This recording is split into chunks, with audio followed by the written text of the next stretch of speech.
आज सभी के मन में ये सवाल आ रहा है कि विक्रम लैंडर और प्रज्ञान रोवर क्या वो जाग गए हैं या जागेंगे? क्या वो फ्यूचर में जाग पाएंगे? जैसे कि इसरो ने कोशिश की थी उनको जगाने के लिए, बट वहाँ से कोई सिग्नल नहीं मिला। तो उसके बाद लोगों के मन में ये सवाल आ रहा है कि अगर वो दोनों एक्टिवेट नहीं हुए तो फिर क्या होगा? आइए जानें। विक्रम लैंडर और प्रज्ञान रोवर का चंद्रमा पर जीवन केवल 14 दिन का है। चंद्रमा का एक दिन पृथ्वी के 29 दिनों के बराबर होता है। इसका अर्थ ये हुआ कि चंद्रमा पर 14 दिन का दिन और 14 दिन की रात होती है। चंद्रमा पर 23 अगस्त के दिन एक दिन की शुरुआत हुई थी। इसी वजह से इसरो ने अपने लैंडर विक्रम को वहां पे उतारा था। चंद्रमा पर दिन का समय पूरा होने से पहले इसरो ने 4 सितंबर को लैंडर और रोवर को स्लीपिंग मोड में डाल दिया था। लैंडर विक्रम और रोवर प्रज्ञान को काम करने के लिए बिजली की ज़रूरत होती है। चंद्रमा पर जब सूर्य निकलेगा तभी दोनों अपने सोलर पैनल के जरिए बिजली ले सकते हैं, लेकिन रात होने की वजह से उन्हें बिजली नहीं मिल रही थी। रात के समय चंद्रमा पर तापमान में भारी गिरावट आती है।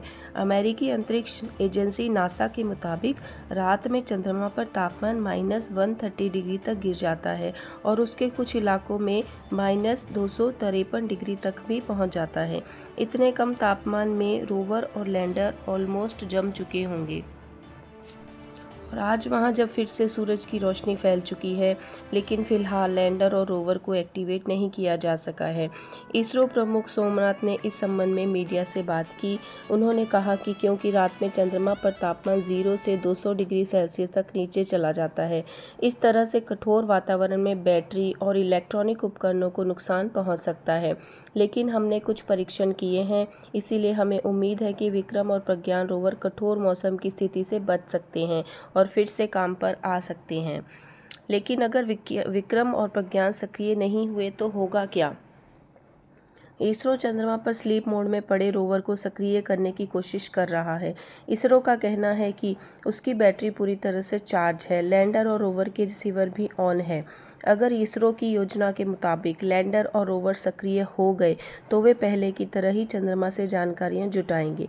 इन जानकारियों को वे पृथ्वी पर भेजेंगे। इसरो का कहना है कि अगर ऐसा नहीं हुआ तो वे भारत के राजदूत के रूप में वहां सदा के लिए पड़े रहेंगे, क्योंकि उनको सिर्फ 14 दिन के जीवन के लिए ही डिज़ाइन किया गया था। ऐसे में अगर वो दोबारा काम पर आते हैं तो ये हमारे लिए बोनस की तरह हो जाएगा, और अगर वो दोबारा सक्रिय ना हुए तो उनका फ्यूचर में कोई उपयोग नहीं होगा।